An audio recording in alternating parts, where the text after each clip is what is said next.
शविशाम मंगलम भगवान वीरो मंगलम गौतमो गणे मंगलम कुंद कुंदाद्यो जैन धर्मोस्तु सर्वमंगल मंगल्यम सर्व कल्याण कारकम प्रदानम सर्वधर्मानां जैनम जयतु शासनम नमः श्री वर्धमानाय निर्धूत कलिलात्मनि शालोकानां च लोकानां विद्यादर्पणाय श्रीमत् परम गंभीरम स्यादिवाद्यामोगिलांछिनं जिया त्रिलोकीनाथस्य शासिनं जिन शासिनं। शासननायक महावीर भगवान की जय। विधि में विराजमान देवादिदेव नेमनाथ भगवान की जय। रामचंद्र भगवान की जय।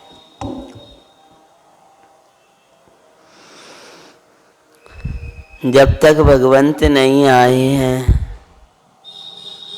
तब तक ही ये असाता तेरे निकट रहेगी। जहाँ संत आते हैं वहाँ व्याधियों का अंत आ जाता है। नगर में संत आए हैं तो नगर से मरी चली गई तो मेरे हृदय में संत आएंगे, मेरे हृदय में भगवंत आएंगे तो मेरे हृदय से मरी चली जाएगी। मरी क्या है? किस मरे मराए शरीर के संग इसकी जो अवस्थाएं हैं उनको निज पने मान करके जो जीव का निरंतर भाव मरण होता है वो महामरी है। राजू भैया, ये निरंतर मरी है, निरंतर मरी है, मर रहा है। मुए संग ले रहकर बहुत कुछ मुए, मरे मराए के संग रहकर मर रहा है। अगर तू इस मरी को खत्म करना चाहता है तो उन संतों को अपने उपयोग रूपी नगरी में ले आ। तेरे उपयोग रूपी नगरी में ये भगवंत आते हैं, संत आते हैं तो वहां मरी चली जाती है। अरे जिसके हृदय में भगवान नहीं है, जिसके हृदय में शुद्ध आत्मा नहीं है, ना मरता हुआ भी मर रहा है। जिसके हृदय में पंच परमेष्टि और शुद्ध आत्मा है, बाहर में मरण कह रहे हैं तो भी नहीं मर रहा है। जिसे मौत है उसको है, मुझको क्या। तेरी सारे उपद्रव फैल हो जाएंगे कर्म जब मेरी उपयोग रूपी नगरी में भगवान आएंगे, मुनिराज आएंगे। जब मेरी उपयोग रूपी नगरी में मेरा चैतन्य आएगा। ये चैतन्य नहीं आया है तब तक ही मरी है। राजू भैया, ऐसे ही मथुरा की मरी तब तक थी जब तक सप्त ऋषि नहीं आए। तेरे हृदय में भी मरी तब तक ही है जब तक कि तूने सप्त तत्वों को नहीं जाना, सप्त तत्वों में छिपी हुई एक चैतन्य ज्योति को नहीं जाना। मथुरा में मुनिराज आए, मथुरा में संत आए, व्याधियों का अंत लेके आए। बिन के आते ही सप्त ऋषि महामुनीश्वर युवा अपना बचपन से ही वैरागी, युवा अवस्था में वैराग को धारण कर लिया, दीक्षा को ग्रहण कर लिया। भगवान नेमिनाथ के समूह शरण में रिद्धि प्रकट हुई। रिद्धि प्रकट हो गई, नेमिनाथ के समोसरण में नहीं, उस समय जो भी केवली या भगवंत थे उनके समोसन, नेमिनाथ प्रभु तो अभी हुए ही नहीं थे उस काल।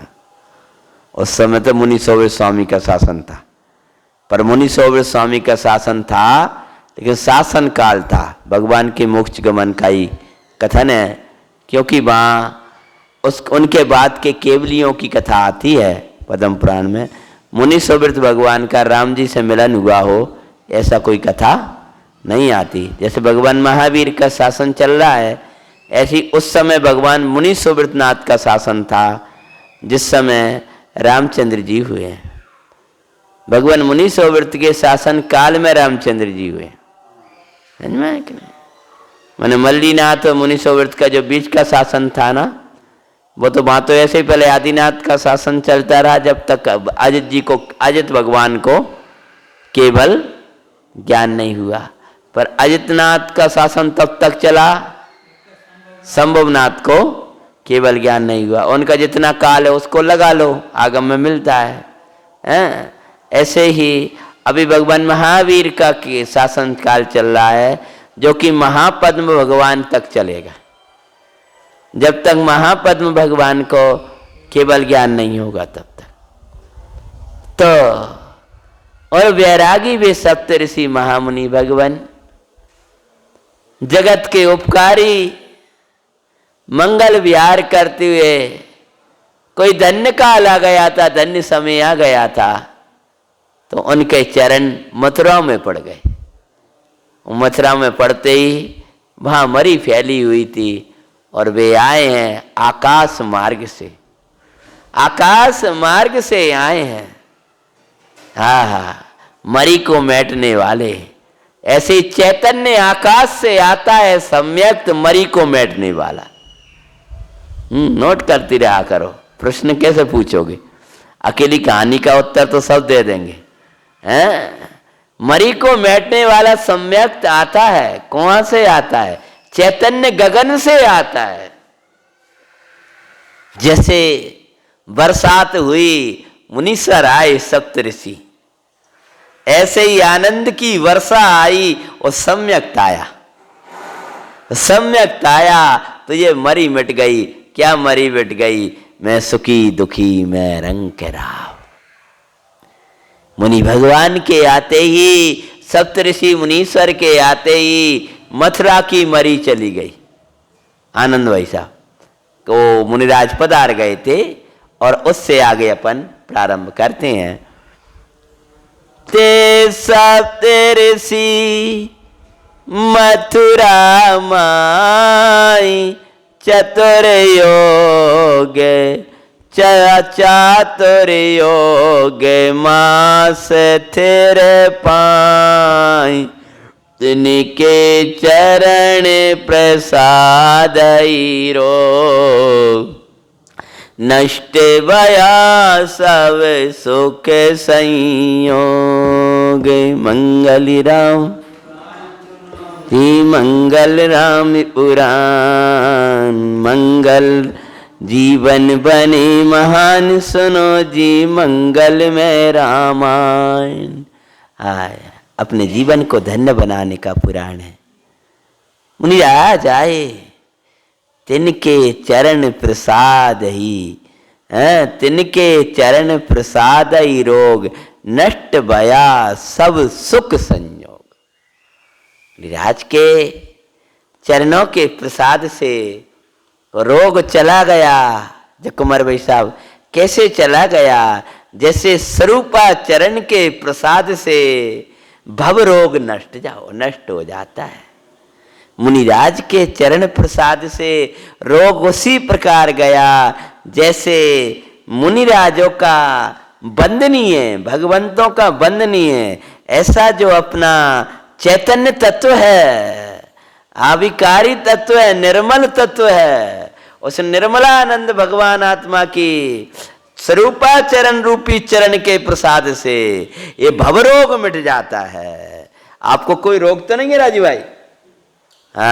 मैं तो अनादि से रोगी हूं, मैं तो अनादि से रोगी हूं, उपचार कराने आया हूं। महाराज जी ने यही तो कहा था, उनसे, उस वैद्य से जो पुकार लगा रहा था, सब रोगों की दवा मेरे पास में है। महाराज जी ने यही कहा, सनत कुमार महाराज ने, भैया हमारे रोग का भी दवा तुम्हारे पास है का? क्या हो महाराज? और तो सोच ही रहा था कि ये कुष्ठ अभी तो मैं ऐसी जड़ी लगाऊंगा खत्म हो जाएगा। अरे नहीं भैया, ये रोग तो कुछ नहीं है, इससे भी बड़ो रोग है। तो समझिए और कोई रोग बता रहे जो होगा। अरे महाराज कछु रोग हो आप तो बताओ तो सही। कि भैया जन्म मरण को रोग है। का जन्म? कि हम उपयोग स्वरूप में जाते हैं तब हमारा जीवन हो जन्म होता है, और स्वरूप से बाहर आते हैं तो मरण लगता है। तो आप तो ऐसा कुछ उपाय बताओ कि अब स्वरूप से बाहर आना ही न पड़े। चरण पकड़ लाया, आंखों में आंसू ले आया, महाराज मुझ पामर के पास कहाँ रखा है, इसका इलाज तो आप ही है। मैं तो महाव्याधियों से पीड़ित हो रहा हूं, मुझे क्षमा पाड़ियो, मैं आपकी परीक्षा लेने आया था, मैं देव हूं। कहने का तात्पर्य ये है, ये भाई जो जैसे मुनि भगवान आए और मरी गई, ऐसे ही ये चैतन्य आएगा, तेरी मरी चली जाएगी। अभी क्षण क्षण में मरता है, बरसात तेज हो जाए तो आए मरे, पानी के मारे तो परे गलियन में मारे, गर्मी पड़ रही, अरे मरे, कैसी गर्मी पड़ रही है समझ में ही नहीं आ रही, बरसात है क्या है, ठंड पड़ लगे, तेज हो जाए ठंड, काज ये बरसात में ऐसी ठंडा पड़ रही, मरे जाके मारे। तो बताओ कैसी स्थिति, हर में मरेगा, गर्मी पड़े तो मरेगा, सर्दी आ जाए तो मरेगा, बरसात आए तो मरेगा। अज्ञानी क्षण क्षण में मरता है, ज्ञानी कभी नहीं मरता है।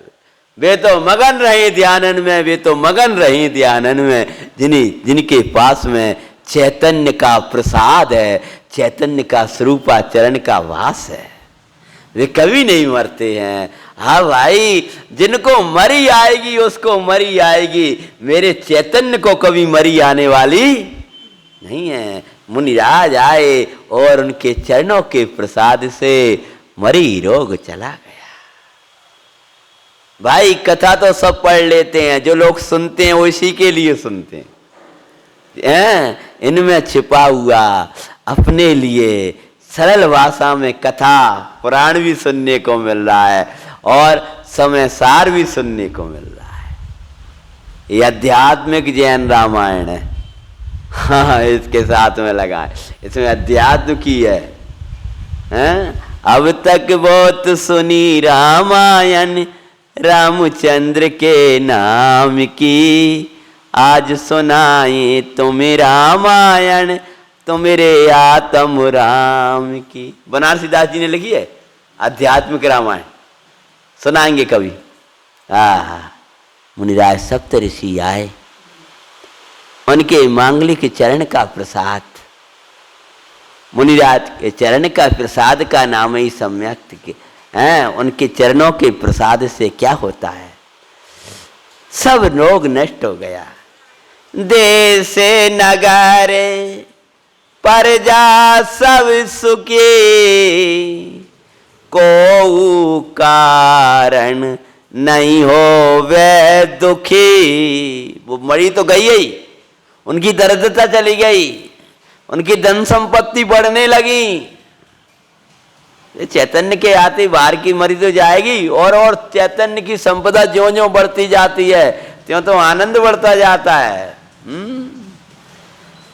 एक दिन साप्त ऋषि मुनि राय किया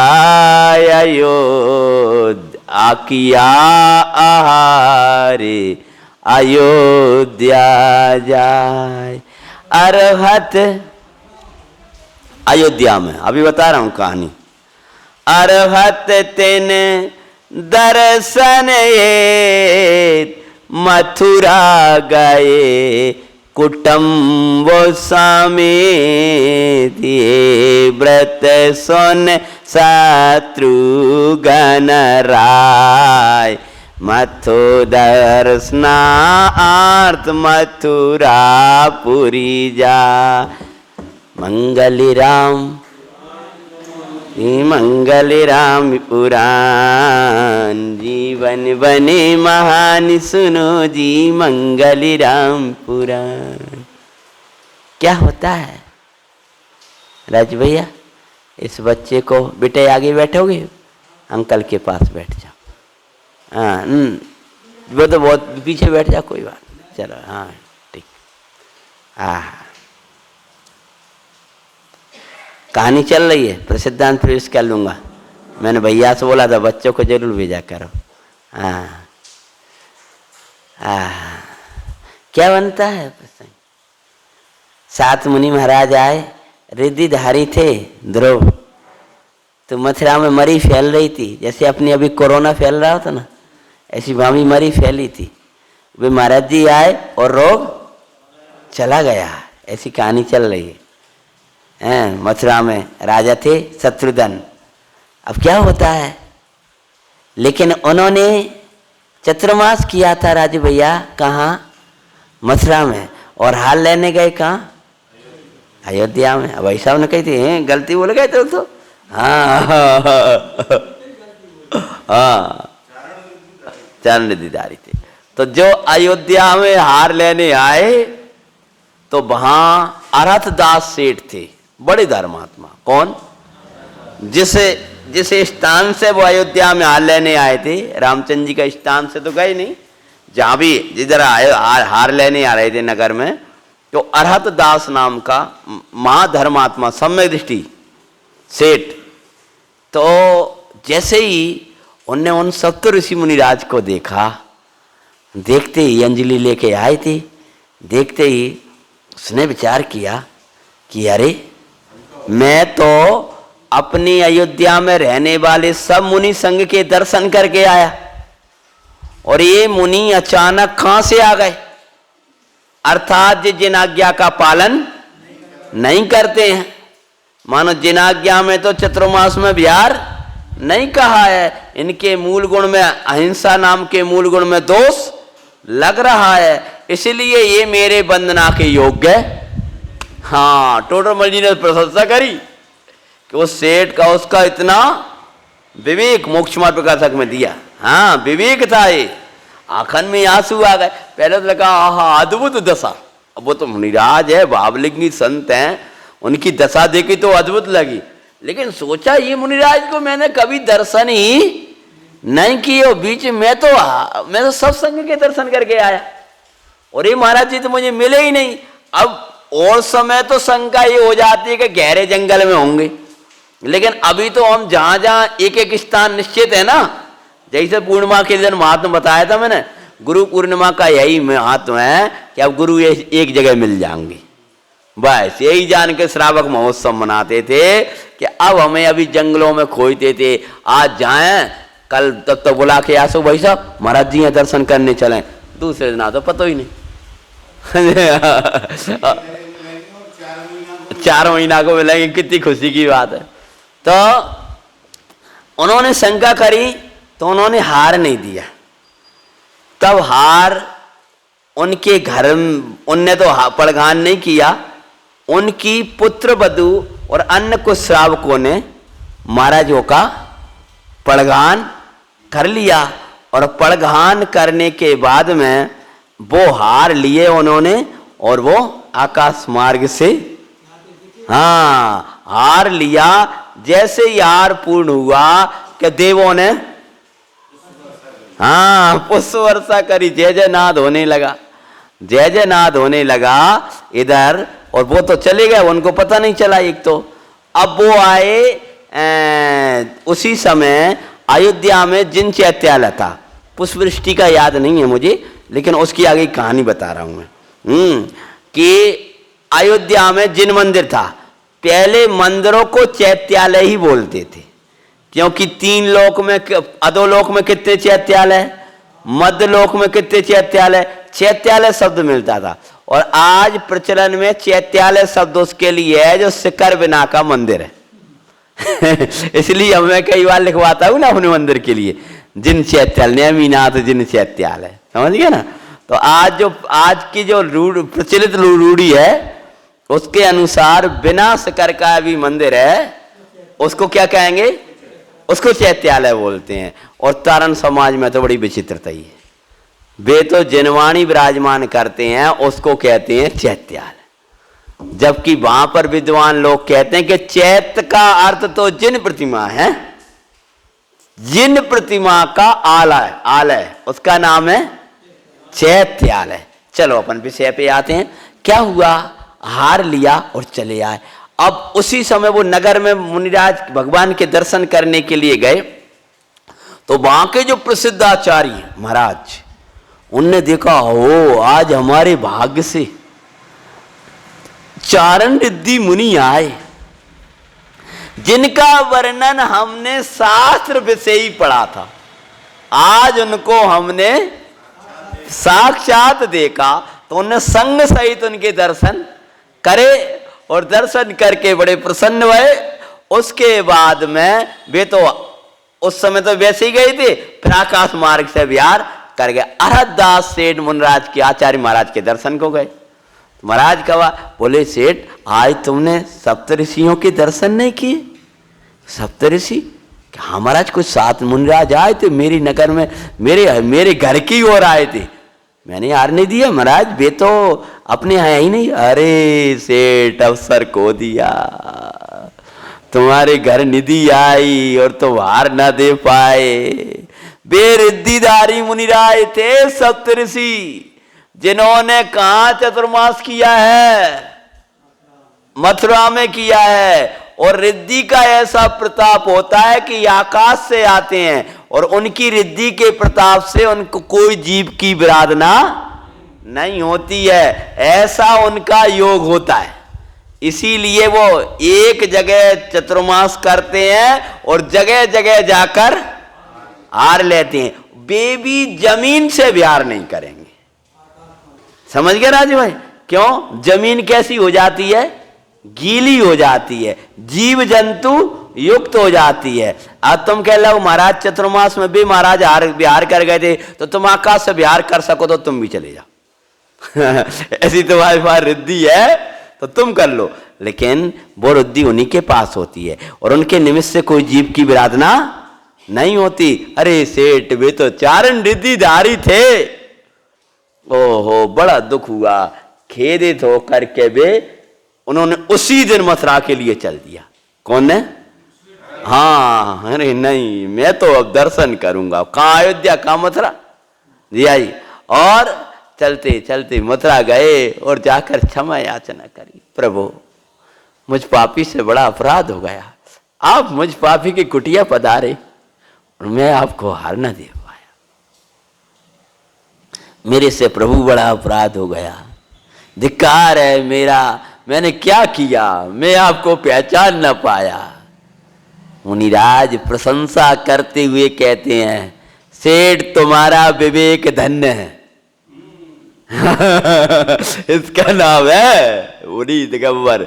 सेठ तुम्हारा विवेक धन्य है, हम चारण रिद्धि आप भाव से तुम्हें लग भी रहा था, तब भी तुमको जिनाज्ञा के प्रतिकूल दिखाई दिए, सो तुमने नमस्कार आदि नहीं किया, तुम्हारा सम्यक धन्य है, हम उसकी प्रशंसा करते हैं। अरे आगे काल विषय तो ऐसा विवेक भी जाता जाएगा, ऐसा मुनिराज बोले, धन्य तुम्हारा, तुम ही विवेकी श्रावकों के लिए आदर्श बनोगे। हाँ तब उन्होंने कहा जब महाराज जी को हार नहीं हो जाएगा, मैं मथुरा से जाने वाला नहीं हूं। बिन से तो कह नहीं सको कि महाराज अब आप हमारे यहाँ सुमथुरा में रुके, और जब भावना हो, आनंद भाई साहब, भावना हो तो अंतर की भावना फलीभूत ना हो, ऐसा हो नहीं सकता। एक दिन वही मथुरा में हार हुआ सेठ के यहाँ, और उत्सव मना के वे चले आए। शत्रुघ्न महाराज को जब ये पता चला, किनको, कि मथुरा में महाराज जी आए, तो वे खुश हुए कि मरी चली गई, और आकर के फिर वो मथुरा को अपना राज्य संभालने लगे। और उसके बाद चतुर्मास का जब आगे का व्रत बढ़ा है तब क्या होता है देखो। सप्तेर सिन का दर्शन ये व्रत सुनी शत्रुघ्न राय, दर्शनार्थे मथुरा पुरी आए। शत्रुघ्न कौन थे बेटे? हाँ, राम भगवान के छोटे भाई हैं। हाँ, सप्त महेर सेन दर्शन गया, पूजन करे तुति करता भया। पूजा है सप्त ऋषि, ऋषि है। चारण ऋषिधारी मुनिराजों को ऋषि बोलते। ना सप्त देखता हूं मैं, पढ़ता हूं। सप्त महेर सेन, महेर सेन महर्षि, हाँ महेर सेन महर्षि, हाँ सप्त महेर सेन, सप्त महर्षियों के दर्शन किए। ऋषि तो मोहन मुनिराजों को भी बोल देते हैं, इसलिए उनको क्या लगा दिया? महर्षि। महर्षियों के दर्शन करके कृत हुए और फिर बोले, बोरिषि गण तुम चरण प्रसाद, मरी रोग नस गया विषाद, विघ्न गए दुर्भिक्षु गया,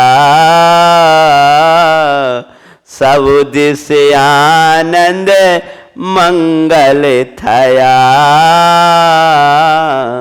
ताते तेष्टौ कुछ दिन ही आई, शत्रुघ्न में मुनि प्रति कही, मंगल राम।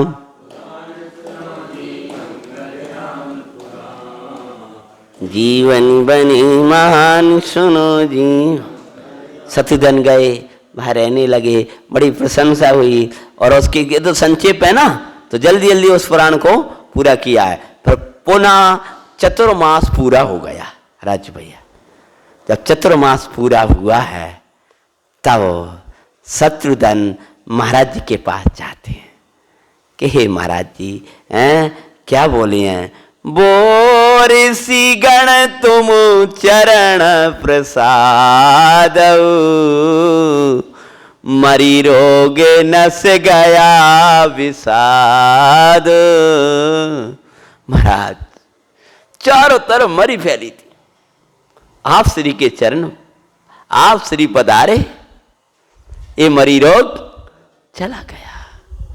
देखो भाई, लोग लगे हैं तीसरा लहरा ना आ पाए, समझे? अपन भी अपने पुण्य को बढ़ाएं, भगवान की आराधना करें, जप अनुष्ठान आदि में उपयोग लगाएं कि हे प्रभु, ये विश्व में फैलने वाली व्याधि ये पुनः ना व्याप पाए। राजू भैया, कहोगे ऐसी भावनापन भा सकते हैं? क्यों नहीं भा सकते? रोजाना भाते हो कि नहीं भाते? रोगी मरी दुर्भिक्ष न फैले, बड़े अब ऐसे ही भावना भाव, प्रभु हमारे 10 लक्षण आनंद में मन है, 10 लक्षण में सर्वत्र प्रभाव ना हो। ऐसा ना हो कि 10 लक्षण में धर्मायतन बंद हो जाए। हाँ, क्योंकि लोग कहते हैं ना कि कहीं आ ना जाए, तो हे प्रभु अब ऐसी व्याधि कभी ना आए। इसके लिए आप स्वयं अपने लिए, सर्व जीवों के लिए ऐसी पवित्र भावना, जाप, अनुष्ठान इसके द्वारा, और जितना आपका पुण्य भाव बड़ा होगा, आप पे तो कोई प्रभाव दिखाने वाला है ही नहीं है, और आपकी पवित्र भावनाओं से वो देश भी पवित्र होगा। अच्छा, तो महाराज आपकी कृपा से यहाँ का मरी रोग चला गया, चतुर्मास पूरा हो गया था। अब महाराज आप कुछ दिन और रुक जाओ। क्यों राजू भैया, हैं क्यों कह रहे हैं रुक जाओ? कि अगर आप गए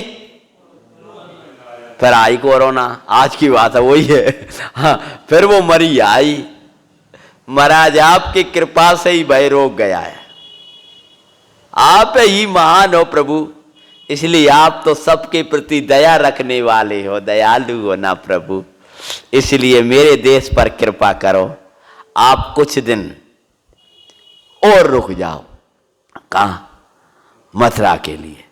सो ध्यान रखना, जैसी प्रार्थना सुनी है तब महाराज क्या बोले, तबे मुनि बोले सुनहु राय, जिन्हें आज्ञा बिन रहा न जाए। क्या बोले? वाह, जिनकी आज्ञा सब शीश पे धारते हैं उनके शीश पर भी क्या होती है? जिन आज्ञा होती है। जिनकी सब पूजा कर रहे हैं वो भी जिनेंद्र की पूजा करते हैं। जिनके सब दर्शन के लिए अयोध्या दौड़ रही थी वे भी जिन मंदिर में जाकर के भगवान के दर्शन कर रहे थे। जिनेंद्र भगवान बहुत उत्कृष्ट है। क्या कह रहे हैं? तुम्हारा बढ़िया है बस, लेकिन जिन आज्ञा बिन रहा न जाए। तुझसे जिन आज्ञा बिना कैसे बोल लेता है तू? जिन आज्ञा के विपरीत कैसे खा लेता है? जिन आज्ञा के प्रति सब काम कैसे कर लेता है? तू कैसा जिन भगवान का भक्त है? जो महर्षि है वे क्या कह रहे हैं? भगवान जिन आज्ञा बिन रहा न जाए। मुझे तो ऐसे में प्रकरण पढ़ता हूं ना, क्या करूं, भीग जाता हुआ क्या ये महाराज दिख रहा है ना मुझे तो अभी सामने, आंख नजरों के सामने। क्योंकि ज्ञान के लिए ज्ञों की जरूरत नहीं होती है, ज्ञान तो पहुंच जाता है, मथुरा पहुंच जाता है जल्दी से। और वे महाराज भी शत्रुघ्न महाराज पूरी प्रजा और आंखों में आंसू डाल रही है, कह रही महाराज आप गए तो अब मरी आए, कृपा करो, आप तो दयालु हो, कृपालु हो प्रभु, कुछ दिन और ठहर जाओ, तब तक वो प्रकोप चला ही जाए। उस देव जो प्रकोप दैवीकृत हो रहा है उसका ऐसा प्रभाव कुछ डाल दो कि हम लोगों की पुण्य पवित्रता इतनी बढ़ जाए कि फिर ना आ पाए। महाराज बोले बस तुम्हारा सत्य कहना है, परंतु जिन आज्ञा बिन रहा न जाए। क्यों? 4 मास तैं अधिक जूहिया रहना जिनी दोनी बायर का मंगल राम। अतो पदम प्राण है। हाँ, महाराज बोले कि 4 मास रहने की आज्ञा है, इससे आगे एक दिन नहीं रह सकते हम, यही जिनेंद्र की आज्ञा है। सो हम नहीं रह सकते महाराज, क्योंकि जिनेंद्र ने जो आज्ञा दी है नगर के निकट, गांव के निकट वाले, कहां रुकना है एक जगह। वैसे तो 3 और कितने 5 दिन। हाँ, बड़ा नगर है जहां धर्म प्रभावना विशेष है, वहां पर 5 दिन नगर के निकट, और गांव आदि के निकट बस्तियों में 3 दिन, इससे अधिक, और चतुर्मास में 4 महीना, फिर नहीं रह सकते। इसलिए है बस अब हम नहीं रह सकते। तो रोने लगी महाराज, फिर हमारा क्या होगा? आप हमें भी तो कछु उपाय बता के जाओ। जैसे हम तुमसे कहने लगे हम जा रहे हैं, तो आप कहो भैया ठीक है आप जा रहे हो, आप अपने गुरुजी की आज्ञा के लिए जा रहे हैं, बाहर जा रहे हैं, प्रभावना के लिए मना नहीं कर रहे, लेकिन हमारे यहाँ क्या व्यवस्था होगी? हमारी तो कुछ सोचो। आप तो ठीक है आप बाल पाल रहे हो, तो हम कहेंगे भैया इनका कराइयो, वो बुला लियो, कुछ ना कुछ तो करके जाके। हम ऐसे नहीं। तो महाराज जी से बोला महाराज जी आप हमें मरी के रोग का उपाय बता दो। फिर आपके बाद बोले हम उपाय बताते हैं, ऐसा उपाय बताते हैं कि अभी क्या पंचम काल के अंत तक किसी के घर में मरी ना आए। तो महाराज ये तो बड़ा अच्छा उपाय बता रहे हो आप। बोले बताओ क्या है? बोले कल बताएंगे। मैंने तो उसी दिन बताया, हम आपके लिए कल बताएंगे कि हमारी लघु सिद्धांत प्रवेश का समय हो गया है। सचमुच बड़ा अच्छा उपाय बताएंगे, अद्भुत उपाय बताएंगे, और ऐसा उपाय बता के जाएंगे कि अगर अपन ने आज भी उसको अपनाया तो काहे कोरोना मोरोना लगत। पूरा उपाय बताएंगे। मंत कुमार जी कितने बजे?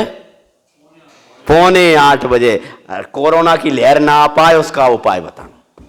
हाँ हाँ, मरी मतलब वही तो अरे विधान अकेला थोड़ी, क्या बहुत सारी चीजें बताएंगे वे महाराज जी। अब क्या बताएंगे, अब कल ही पूछेंगे अपन महाराज से हैं। हाँ, ये अपना प्रारंभ करते हैं। देखो